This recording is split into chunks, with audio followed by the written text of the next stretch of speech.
My name is Tori Bennett. I'm 34 years old, and last November my father called to tell me I wasn't welcome at Thanksgiving. Not because of a fight, not because of anything I'd done, because of my job, because what I do for a living might embarrass my brother in front of his wealthy new in-laws. My mother needed the table to look right, and apparently I was the one thing on it she couldn't dress up. So they set my chair aside, told the in-laws I was traveling for work, and served my grandmother's rolls without me. But here's what none of them knew.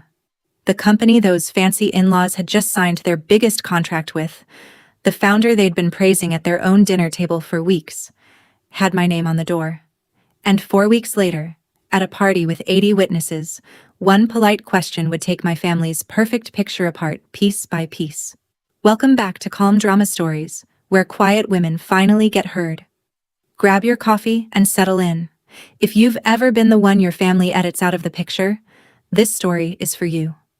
Drop a comment telling me where you're watching from, and be sure to subscribe. Now, let me take you back to the beginning, to the girl they called the warehouse girl. I started loading produce trucks on the night shift when I was 19. 4 a.m. starts. Frost on the dock plates, pallets of sweet corn heavier than I was.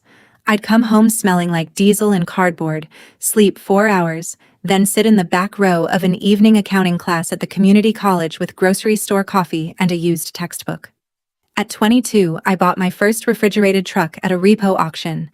It had a dent in the fender shaped like Ohio, which felt like a sign, or at least a discount. I named the company Harvest Route Logistics because it was the most honest name I could think of. We hauled food. We kept it cold. We showed up on time. 12 years later, Harvest Route had 140 employees, 62 refrigerated trucks, and 2 warehouses out by the Rickenbacker cargo hub south of Columbus. I signed the front of 140 paychecks every other Friday. At my parents' table, I was still figuring things out. That was the family shorthand for my entire life. Tori works in a warehouse. Not owns. Works in. My brother Kyle managed rich people's money in a glass office downtown, and that got a toast at dinner. I kept half the produce aisles in central Ohio cold, and that got a subject change. You'd think it would sting less after a decade. It doesn't. It just gets quieter. Somewhere around year 3, I stopped correcting them. Somewhere around year 5, I stopped mentioning the company at all. People ask me why a grown woman would let her family believe she was barely getting by. There's an answer to that, and it isn't pretty, and to give it to you, I have to show you my mother's kitchen. My mother, Sandra, is 61 and has spent her whole life climbing a ladder only she can see. She grew up the daughter of a plumber in a rented duplex, and she never forgave the house for it. Every Christmas card photo of my childhood was retaken a dozen times, chins up, labels out, smile like we mean it. My father, Raymond, is 64, retired from managing an insurance claims office, and he measures human beings the way he measured claims, by the paperwork. A title on a business card was proof of value. Calloused hands were a liability. And then there's Kyle, 31, my little brother. Pressed shirts, whitened teeth, an associate's desk at a wealth management firm where he was, as far as I could tell, in charge of nodding. Kyle was the one who turned out. Those are my mother's words, said in front of me, more than once, with love. Sunday dinners at their house in Westerville ran on a script. Kyle's week got the full broadcast. Every client lunch, every compliment from a partner, replayed twice. My week got, and Tori's still at the warehouse. Anyway, I used to time it. 11 seconds on average, between my name and the word anyway. My grandmother Ruth was the only one who ever asked follow-up questions, and she'd been gone 6 years. So I did what quiet daughters do. I brought the green beans. I fixed the wobbly hinge on their storm door. I let the word warehouse sit on me like a coat that didn't fit, because arguing with my mother about my own worth felt like buying a ticket to a game she owned the referee of. Then Kyle met Madison Hartwell, and the invisible ladder in my mother's head grew a penthouse. Madison Hartwell was, by any measure my mother respected, a jackpot. Her family owned Hartwell Family Foods, the jam and preserves company out of Cincinnati, 3 generations old. The kind of brand that sits behind glass at the nice grocery stores with a little gold label and a price that makes you check twice. Her father, Grant, ran the company. Her mother, Celeste, ran the family. They had a foundation, a heritage barn on the original orchard property, and a last name that opened doors my mother had been knocking on her whole life. When Kyle proposed, my mother cried for 2 days. The good kind of crying, the kind she could describe at church. Then she went to work. She bought new table linens. She practiced saying charcuterie until it stopped rhyming with cutlery. She started referring to us as our little family, in a voice I'd never heard before, soft and rehearsed, like she was auditioning for the role of herself. Kyle sat us all down before the first dinner with Madison and said, and I quote, "Just keep it classy." He looked at me when he said it. Here's the twist nobody in my family saw coming. Madison was lovely, not polished lovely. Actually lovely. She remembered my name, asked what I did, listened to the answer for as long as I was willing to give it, which by then was about 1 sentence. The Hartwells weren't the problem. My family's idea of the Hartwells was the problem. And as the engagement party got closer, I watched my mother do something I'd seen her do my whole life, but never this openly. She started assigning roles. Kyle, the rising star. Dad, the steady provider. Herself, the gracious matriarch. She got all the way down the cast list, and there was no part written for me. The engagement party was the last weekend of October, in a rented event room with string lights and a cheese table my mother had photographed before anyone touched it. I wore my good blazer. I'd just come off a brutal week. We'd onboarded a new dairy client and I'd been on the dock at 5 that morning, but I showed up smiling, because that's the job of a sister. My mother took my elbow and steered me through introductions like a realtor showing the one room she hadn't renovated. "This is our daughter Tori," she said, to a couple from the country club, to Madison's aunt, to anyone. "She's between things right now." Between things. I owned 2 warehouses. I had a fleet. I had a payroll bigger than the guest list. Kyle got the longer version. Wealth management, downtown, very bright future. At some point he clinked his glass and made a joke about how his sister could drive a forklift if the band needed their equipment moved, and the room laughed. And I laughed too, because the alternative was making a scene at my brother's engagement party, and quiet daughters don't do that. One thing happened that night that I didn't think about again for weeks. Grant Hartwell shook my hand on his way to the bar. He was tall, gray at the temples, comfortable in a room the way only men who sign the checks are. He held my grip a second longer than polite and glanced down. "Working hands," he said. "Don't lose those." Then he was gone, and nobody heard it but me. That night I did something I'd never done. I called my mother and told her the truth. That between things was a lie, and it hurt. And next time I'd introduce myself. She was warm as bathwater. "Of course, honey. Of course."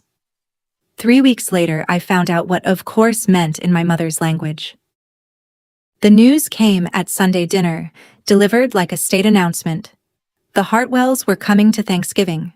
All 3 of them, Grant, Celeste, and Madison, driving up from Cincinnati to eat at my parents' table in Westerville.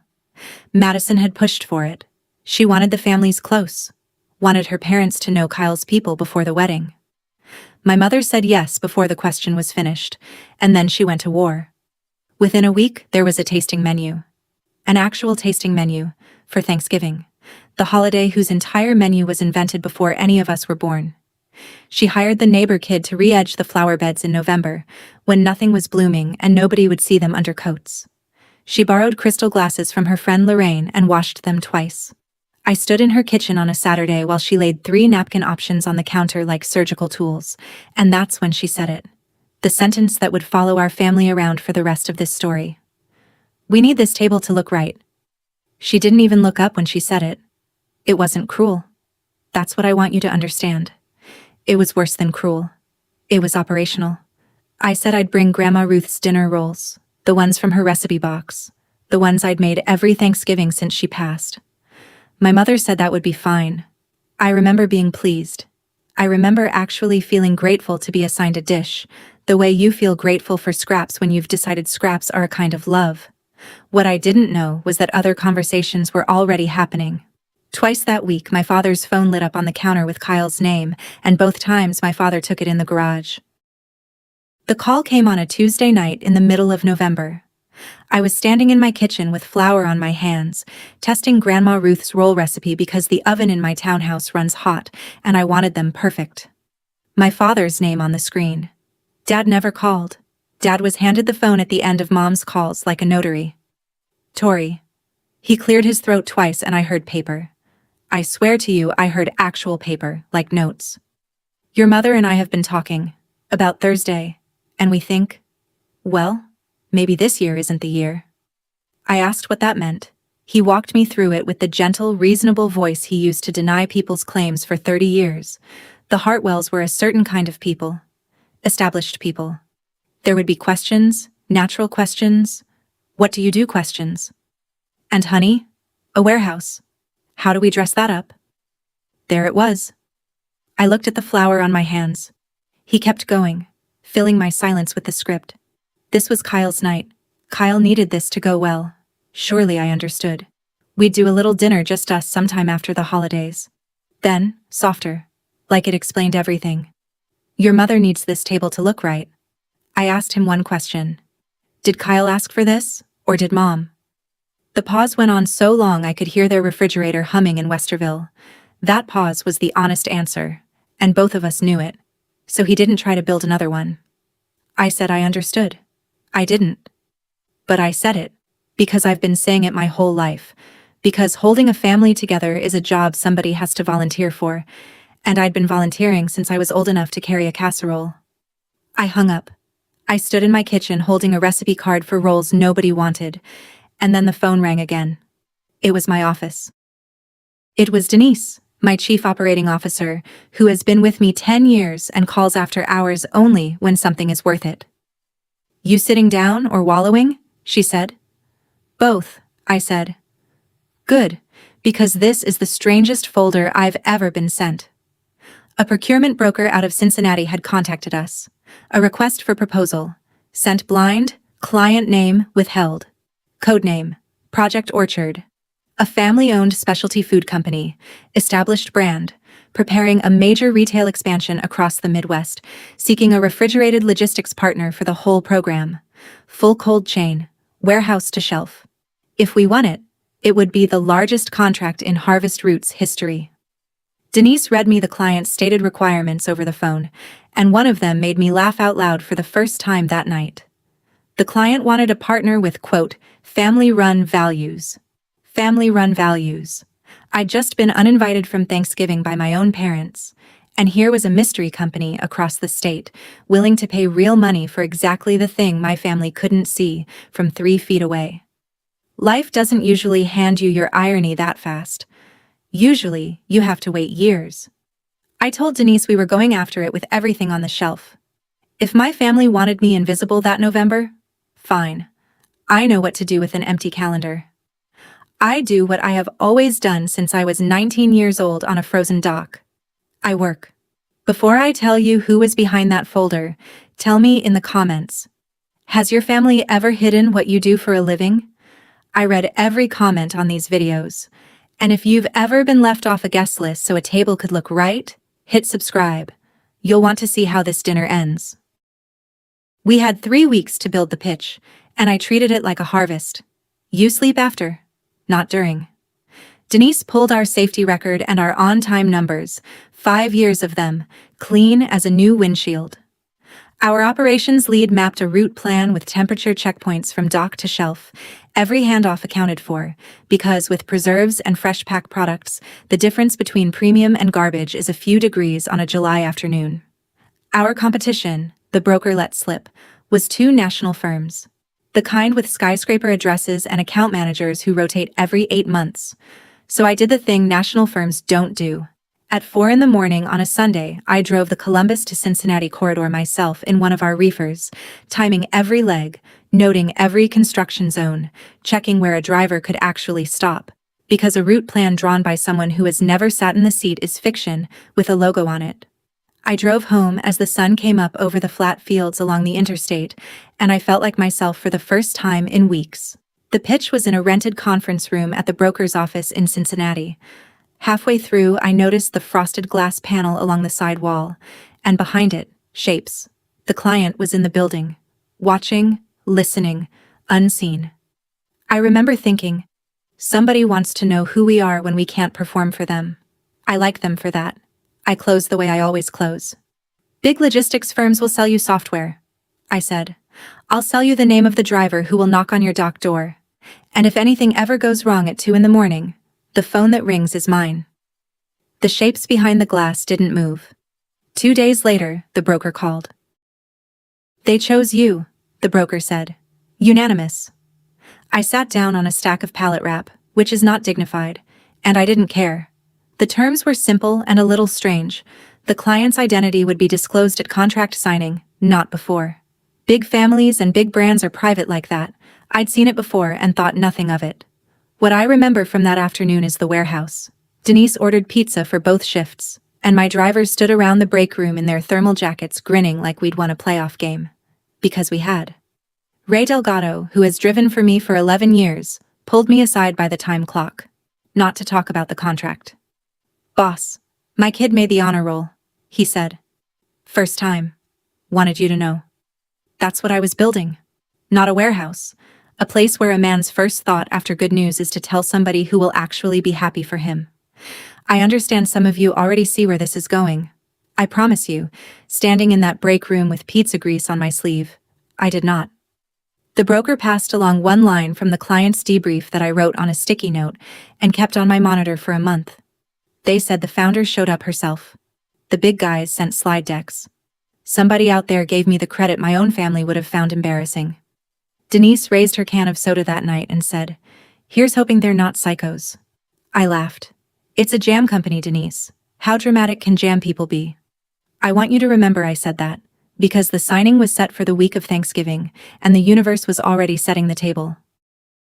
I need to tell you about my grandmother, because none of the rest of this makes sense without her.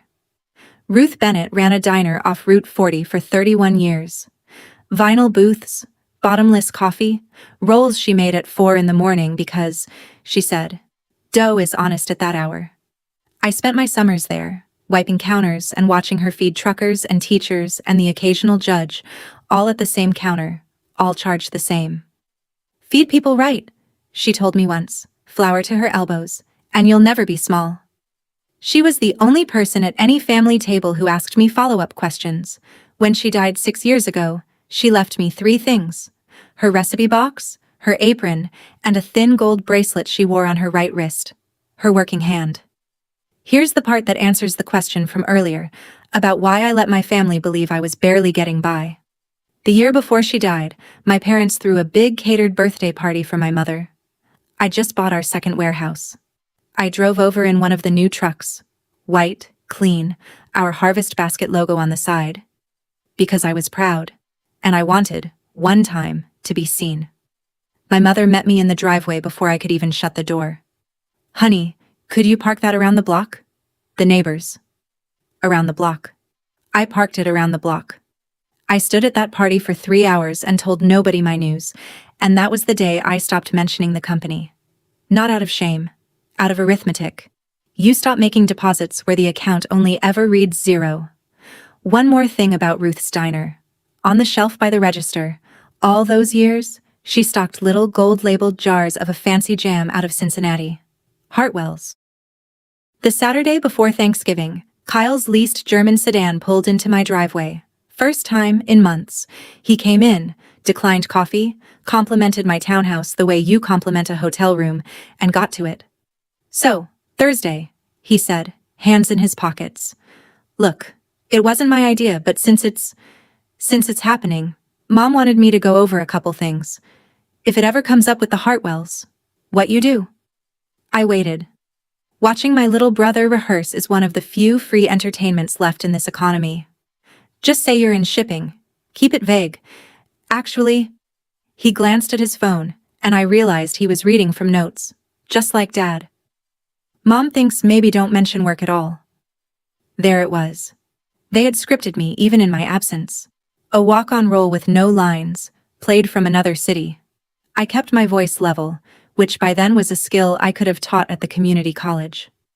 "I won't lie about my life, Kyle, but don't worry, I won't be at the table to embarrass anyone." He had the decency to wince, and not the decency to argue. And that's when I understood he'd known about the disinvite before Dad ever called me.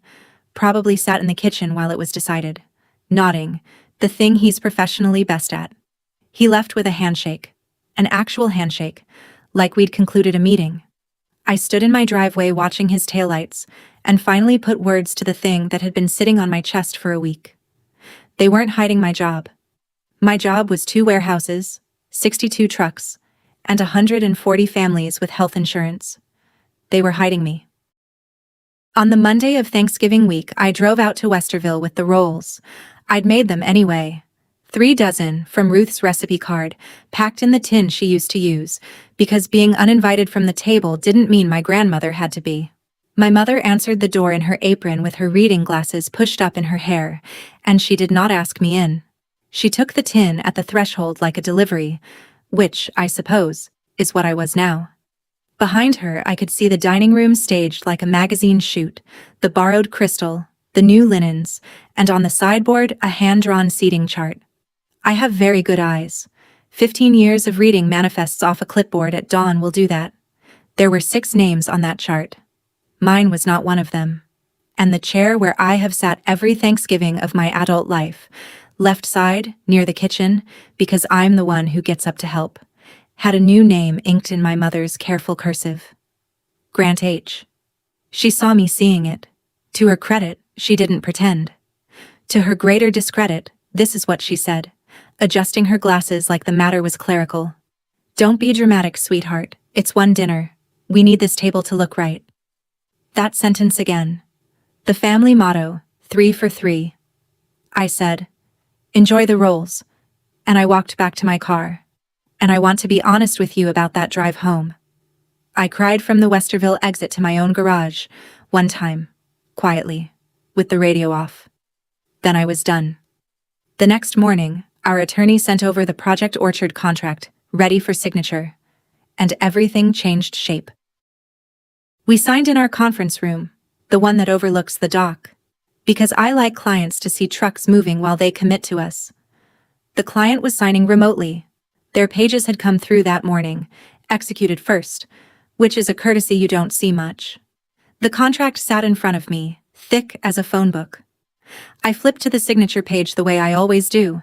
I read names before I read numbers, a habit from Ruth, who said you should always know whose hand you're shaking. And there it was, in navy ink, above a line of type I had to read 3 times before my eyes agreed to it. Hartwell Family Foods, LLC, Grant Hartwell, President. The room went very quiet, or I did. Project Orchard. An orchard. The original orchard property.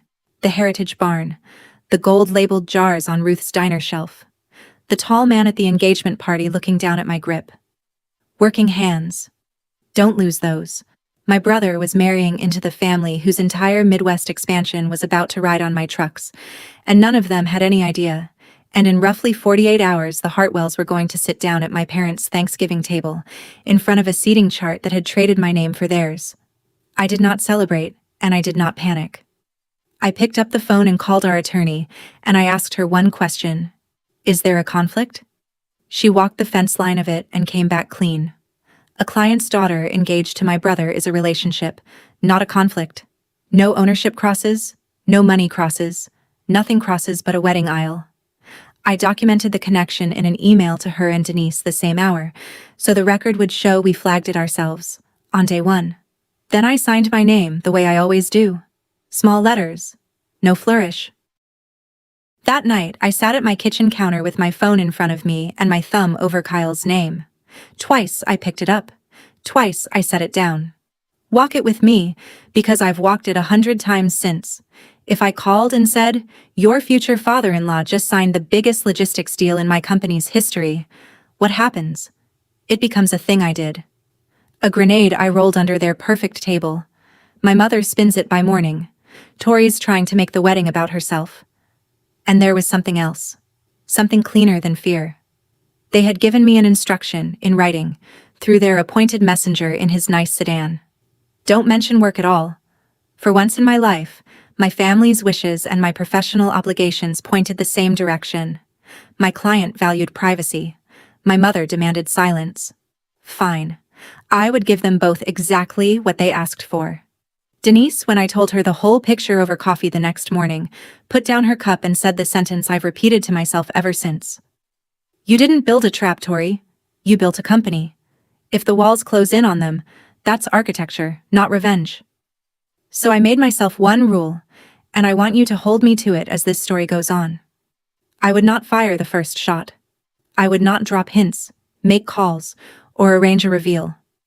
But if anyone, client, parent, or God herself, asked me a direct question, I was done lying about my life. The truth could stay home, but if someone opened the door, it was allowed to walk through. First delivery under the new contract was scheduled for the Friday after Thanksgiving.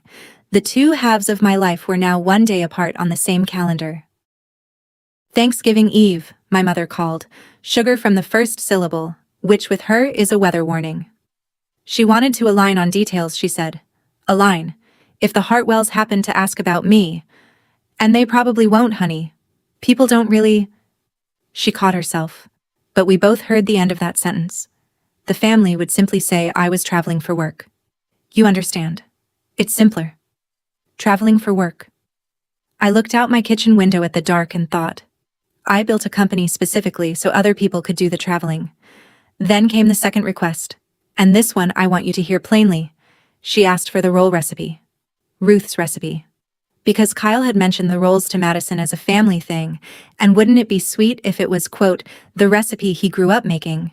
My brother has never made anything in an oven but reservations, and we both knew it. I told her the rolls were already in her freezer, in the tin, and she could tell people whatever story fit the tablecloth.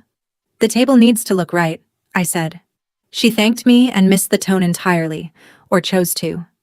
And here's where I'll tell you what I actually did on Thanksgiving, because I don't want your pity. I want you to see it. I took the eve shift at the warehouse with the skeleton crew, the drivers and dock hands who keep holiday freight moving while the rest of the country basted turkeys. I ordered a full spread delivered to the break room. And late that night, two things happened at almost the same hour, 25 miles apart. My mother set out her good candles in Westerville, and the first trailer with Hartwell family food stenciled on the side backed into my dock.